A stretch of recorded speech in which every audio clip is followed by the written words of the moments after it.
You wanted the best. You've got the best podcast. The hottest podcast in the world.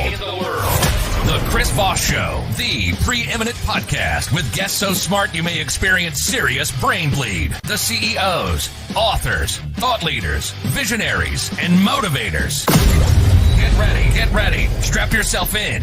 Keep your hands, arms, and legs inside the vehicle at all times, because you're about to go on a monster education roller coaster with your brain. Now, here's your host, Chris Voss. Hi, folks. Chris Voss here from thechrisvossshow.com. There you go, folks. Welcome to the big show. We certainly appreciate you guys. When the Iron Lady sings it, that makes it official. The show is now live, as it were. So, as always, folks, we ask one thing of you. One thing only, other than, listen to the show, promote it, share it, give it some love. Refer the show to your family, friends, and relatives. It's the scene where you want to have all of your people that you know operating from the same brilliance of minds, the elite mindset that as the audience of the Chris Voss Show. For 16 years we've been bringing you the smartest people, the CEOs, the billionaires, the Pulitzer Prize winners, the people who spend a lifetime, and if in case of Hollywood, spend multiple lifetimes,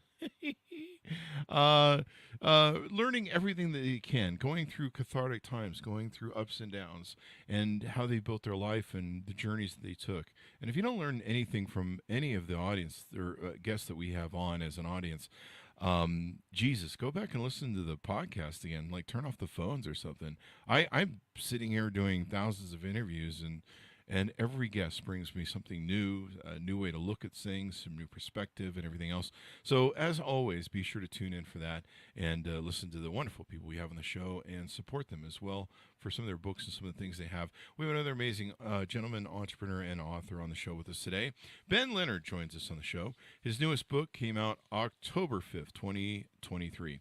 Quit Stalling and Build Your Brand. You don't need an MBA to crush it in e-commerce is its title. And he's going to be joining us on the show to talk about everything he went into and what he did. He is the classic millennial entrepreneur. He built a business on a laptop in a cupboard in his spare time. The difference, Ben grew an international 7-figure business and successfully exited after 3 years. The business Holy Grail. Ben has been featured in various press, including Forbes. He's a sought-after e-commerce consultant, author, and international speaker. Meanwhile, Ben's brands are used by international athletes, A-list Hollywood film stars, and featured in multiple publications. He wrote the latest acclaimed book that we're mentioning today and talking about, and he's doing it all over with new brands, helping others do the same with his e-commerce consultancy at benleonard.pro. Welcome to the show, Ben. How are you? I'm great. It's good to be here. Thanks, Chris. It's wonderful to have you as well. Give us all your .coms. I think I plugged one for you. Give us your .coms where people can find you on the interweb. There's quitstallingbook.com. There's benleonard.pro. And for people who want to sell their e-commerce business, it's ecombrokers.co.uk. There you go. So give us a 30,000 overview. What's inside your new book? It's a roadmap from idea to exit for building a physical products e-commerce brand. Mm-hmm. It's the timeless business principles applied to e-commerce that I wish I'd had both when I started and as I was building my first brand.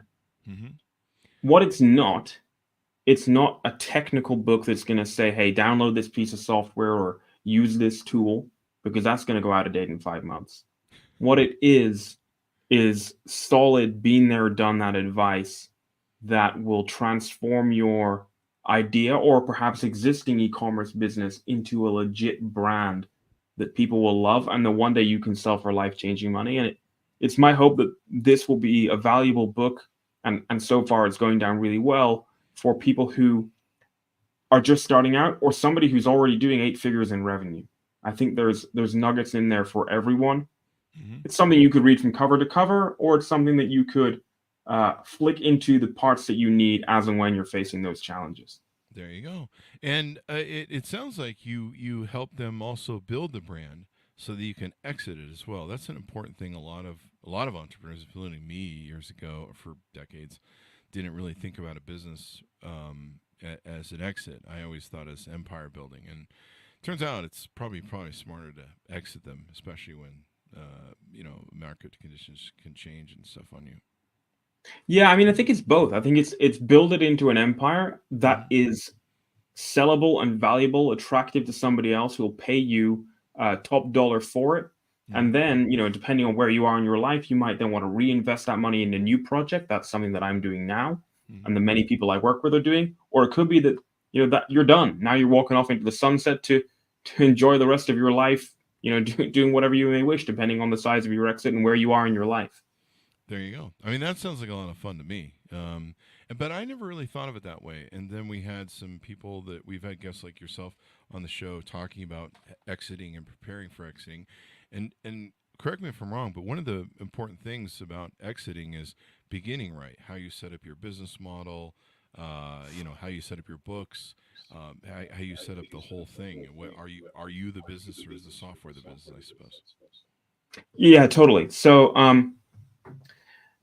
the most money you'll ever make from your business, for most people, will be on the day that you sell it. If you break down everything that you've already paid yourself in historical earnings and everything that you might earn after you've sold it in like profit shares or consulting with the new owners, and everything you get paid the day that you sell it, more than half, something like 60 to 70% will come the day that you sell it. So if that's true, and we know it's true, it makes sense, surely, that we'd at least dedicate some time to thinking about how that looks from day one. And how that looks, people are often thinking, how much can I get paid for my business? But what they're forgetting to think about is you're only going to get paid for your business if somebody buys it, right? So you need to step into the buyer's shoes and think about what they want. And what they want is a legit brand, not just like a website or an Amazon account or a Walmart account or something that's just selling stuff. They want a true brand that people are connected to, that has raving fans consuming their content all over social media and YouTube and a podcast, reading the email newsletter, that makes people excited. And they want that brand to be profitable and growing so that it's got a future. And they want it to be well documented in terms of all the right certifications and up-to-date accounts and great record keeping, so that they can pick your brand up, drop it into their ecosystem, because most likely the buyer is going to be an institutional buyer, not just some private individual. Yeah. And then run with it. And so that's what I try to teach people. I try to teach people to take their businesses seriously. They're not starting some side hustle on the internet. They're starting a real brand. And, the way I say to people to do it is think about your own favorite brands. And that could be a product to do with your hobbies. Like, I play the drums. So my favorite brand of drums is Sonor. Or it could be to do with your profession or whatever it might be. But think about your favorite brands and ask yourselves, how do they look and behave and feel? What do they do? And then apply that to your business.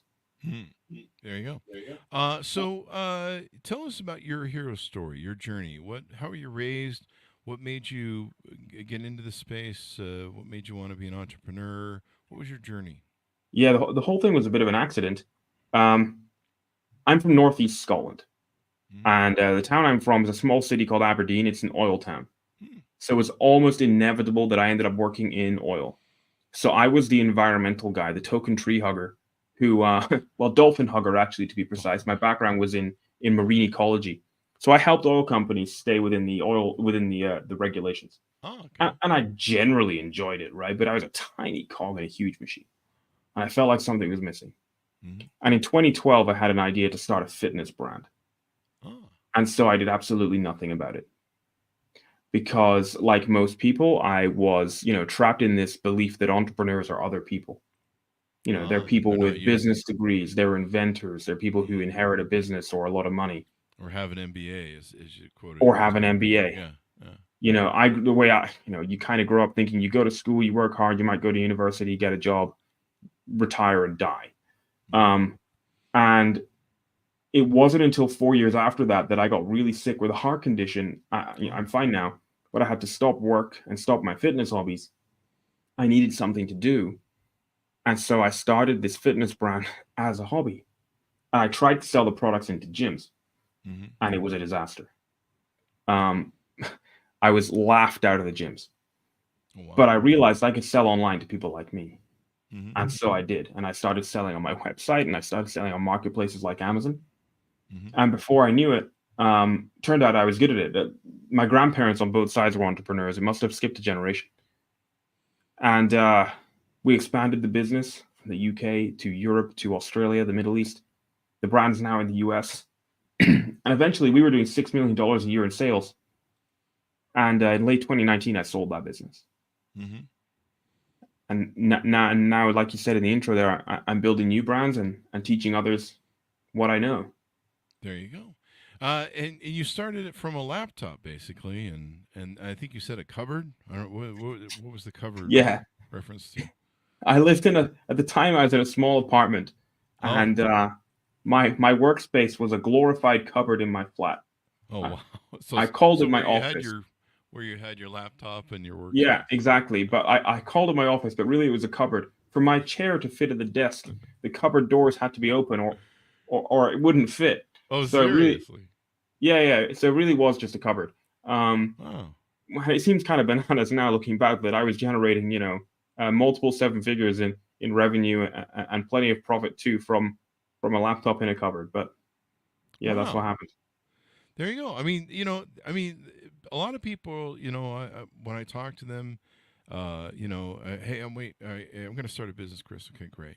Go ahead and do it. And they're like, yeah, I'm just waiting for the time to be right. I got to, get enough money and I got to have the perfect office set up and blah, blah, blah, blah, blah. And I'm like, yeah, you if you wait for perfect, you're never going to do it. This is doing in business, in being an entrepreneur, it's a solvable problem where you've got to start solving problems right away. And you got to go through, a bit of a process to that. And you can't just be like, well, I'll just, start when it's perfect, because no time is perfect, no launch is perfect, nothing is perfect about being an entrepreneur. In fact, really, the true nature of being an entrepreneur is problem solving. That's pretty much what you're doing. You're always just going to be problem solving. So, so I love the story of you operating out of the cupboard. I mean, it paints a beautiful picture of, you're going for it. You're not sitting there worrying, going, well, I don't have the perfect desk. Well, I don't have the perfect space. Blah blah blah. All these excuses that people will make. You're just like, I'm going to make this work somehow. And that's the beauty of successful entrepreneurs, I think, is they make it work somehow. Yeah, you hit the nail on the head there with a couple things, I think, which is, the idea of imperfection so often is from the most imperfect circumstances that the best ventures are born. And I would just say to people, the circumstances will never be perfect. For starters, perfection doesn't exist. So if you're going to take action, you might as well take action now. And I think a lot of people who want to start a business, they get intimidated because all over social media, I heard this, somebody told me the other day, they call it entrepreneurial porn. All over social media, you see these entrepreneurs painting this fantastic picture of how wonderful they've got it and how great their business is and how productive they are and how wonderful their career is. But the reality, especially when we're starting out, we're flying by the seat of our pants. It's chaotic. We are building the plane while we fly it. It's also incredibly exciting. It's intimidating because we haven't got a clue what we're doing half the time. And that's normal and that's okay. But if you don't start, you ain't going to get anywhere. That's true. So that's the message I'm trying to get across to people. Every journey has to begin, Yeah, it has to begin, and you have to give yourself permission to start. Yeah. People think, oh, I'm not qualified. I don't have an MBA. I don't have, I'm not an inventor. I don't have enough capital. My friends will laugh at me. People will say, stick to your day job. What happens if I fail? But actually, none of that really matters. Because when you think about it, people say, oh, I sell stuff on the internet, but it's not really a brand, They think the brands are like Nike. But once upon a time, Nike was just an idea in somebody's head. And even on day one, when they decided to start Nike, it was still just an idea with zero sales. So if we all just give ourselves permission to start and treat our business with the respect it deserves, as in treating it like a real big boy grown-up brand, then actually you'll find, even if it doesn't work out, well, at least you took the opportunity to give it a shot. Yeah. You're not gonna. I would rather have said, "Hey, I tried, I swung for the fences, and I missed," than say I didn't swing for the fences or I tried to bunt it. I would rather know that I swung for the fences. And you learn so. The other thing is you learn so much. I as an entrepreneur, there was a lot of small starts I did that failed, and didn't really. Well, they didn't really even fail. They were just small starts trying to see if it was stuff would stick, and you learn things from those.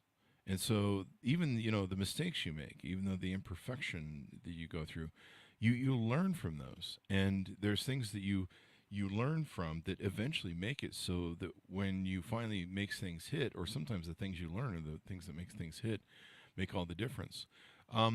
You targeted this book to talk about e-commerce, Hmm. and doing e-commerce very well. I grew up in a big brick and mortar world, and now everything is kind of pretty much e-commerce these days.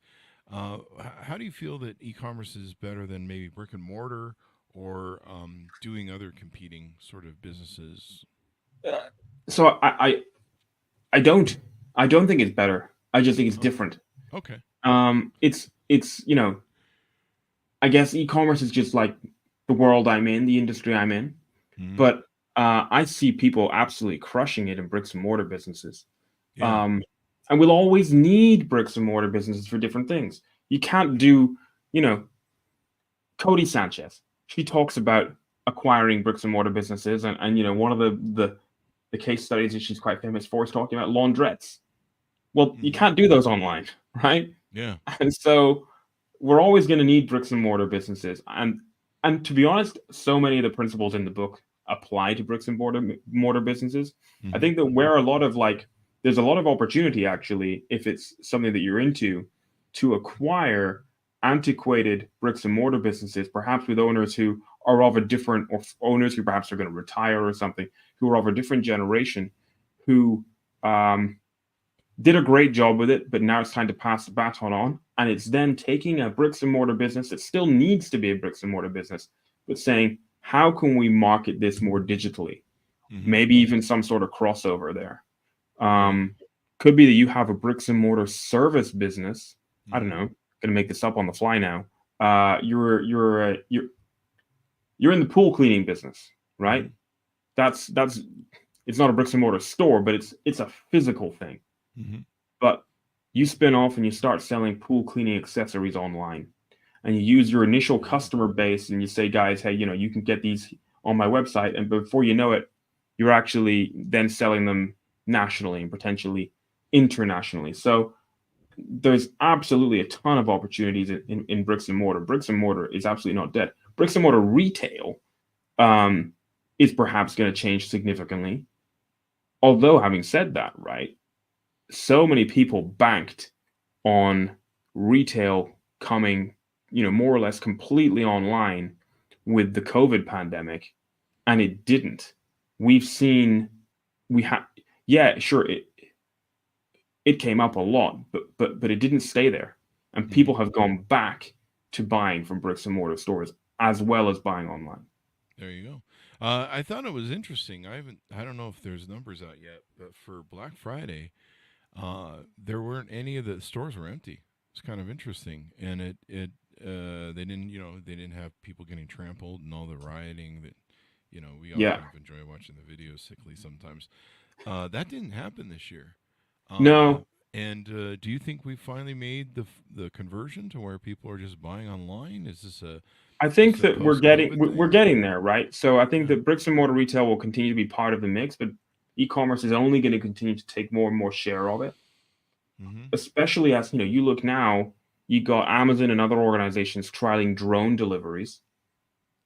We've got the ability to place an order and have it delivered to our house within hours. Yeah, I got Um, something from Walmart in an hour yesterday. yeah, the Yeah. convenience is just remarkable. Why would I go stand in a huge line, really unpleasant experience when I could just get it online, It's very true, especially at Walmart.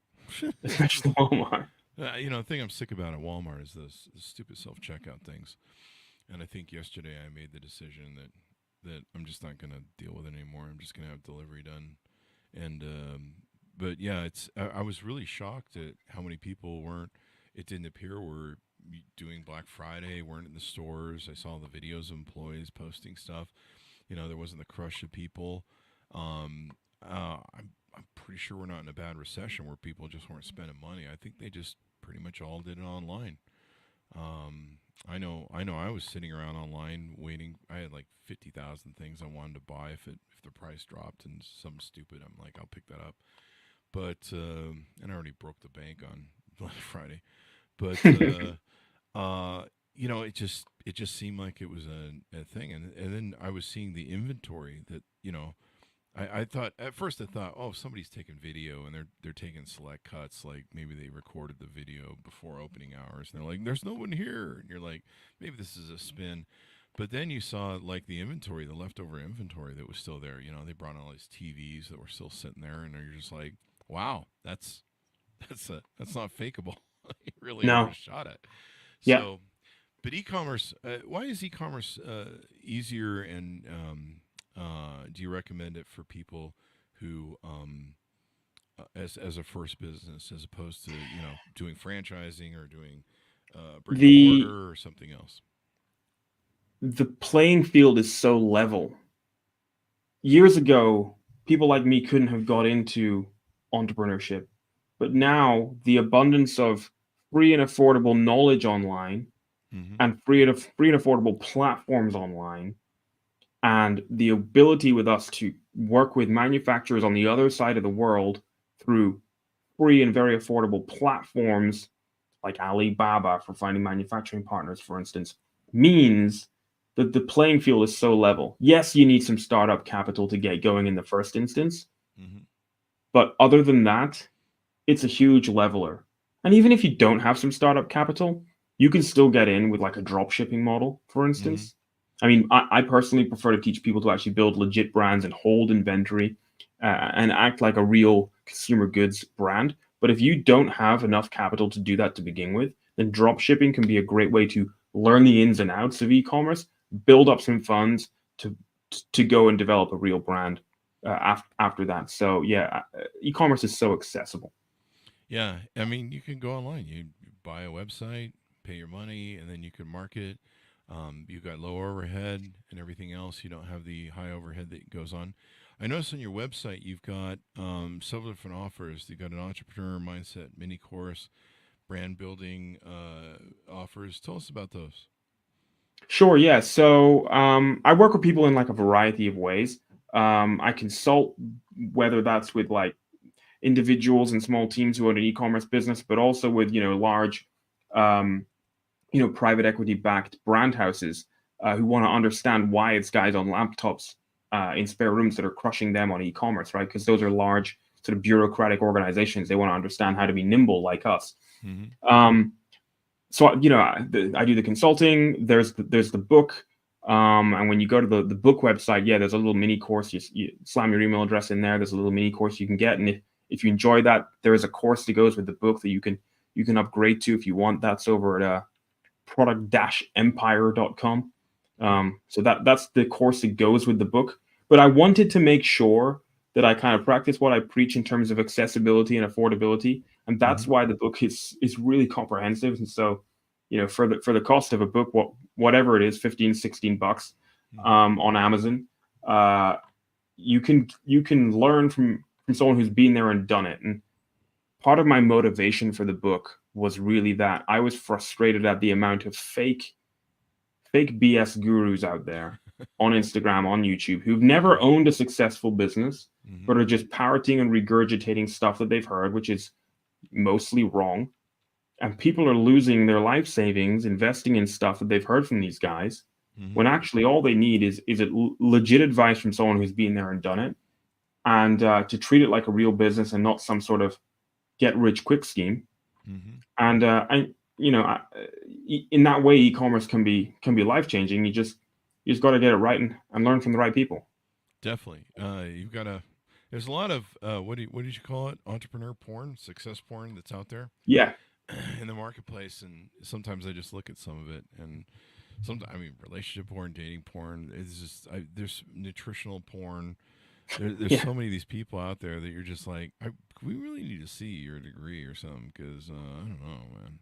Like, I some of them are just quite. It's interesting to see when people that I guess clearly have the degrees and the knowledge call out other people, and you're like, oh wow, okay, that's going on. So there you go. So how can people onboard with you, coach with you, et cetera, get your personal assistance through your website? I know you have a Sure. broker's site too. We should probably get a plug in here and explain how that works too. Sure, yeah. So when I sold my first business back in 2019, the brokerage I worked with could have done a slightly better job, and my accountant has sort of close to 30 years mergers and acquisitions experience. So she and I decided to do a better job. So we set up e-com brokers. So we're based in the UK, but we got a deal director sitting over in Chicago. So we help e-commerce business owners plan and then execute their exits. Mostly physical products brands, but also a bit of software too. Range of things. You know, we're selling somebody's business right now. It'll go for about 700K. In January, we'll sell somebody's business for about 12 or 13 million. So there's a huge range there. And if you're looking to buy a business, that's a great way to get into e-commerce. You know, hit us up as well. So that's over at ecombrokers.co.uk. And then just in terms of getting in touch, you know, you can email me, ben@benleonard.pro, or ben@ecombrokers.co.uk. I'm all over social. My handle's @benleonardpro. I'm on LinkedIn. I'm very approachable. I'm happy to help or point people in the right direction if I can't help. And if you want to get inside my brain, you know, honestly, the best thing to do, sure, you can book my time if you want on my website, but it's much cheaper to just buy the book. Buy the book. There you go. And all that good stuff. So this has been really insightful. We got all your .coms there as we rounded out, didn't we? I think we did. Best thing to do is search on Amazon for Quit Stalling and Build Your Brand. Yeah, quit stalling and search on Amazon for Quit Stalling. There you go. Thank you very much for Ben for coming on the show. We really appreciate it. Thanks for having me, Chris. Enjoyed it. Thank you. And thanks to our audience for tuning in. Order up the book wherever fine books are sold. Quit stalling and build your brand. You don't need an MBA to crush it in e-commerce. And I can second that motion. I never went to college. I did get a virtual MBA by ordering Harvard Business Review lessons and studying every book I could on business, but I never went to college and built multi-million-dollar companies all my life. So I can tell you, you don't need an MBA. You don't need all the excuses you think you have. Just about anybody can be successful. Jesus, if you met me, well, I wasn't an idiot. I've gone back and read some of the stuff I was writing back then, but I don't think I was the brightest stick of wood back in my day, and somehow I made it work. So you can too. Order Up, folks, by Ben Leonard, available October 5th, 2023. Thanks for tuning in. Be good to each other. Stay safe, and we'll see you guys next